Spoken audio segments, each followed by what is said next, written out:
கோழி முட்டைன்னு கிண்டல் பண்ண கூடாது. முட்டைக்கு மேல முட்டைய வச்சா 8000 கோபாலு.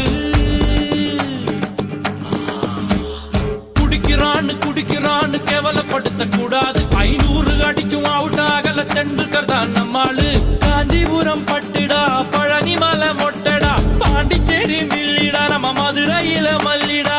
கோயிலுக்கு நேர்ந்து விட்ட கால இந்த சாமிடா, கோபம் உண்ணு வந்து புட்டா கூட்டத்தோட காலிடா.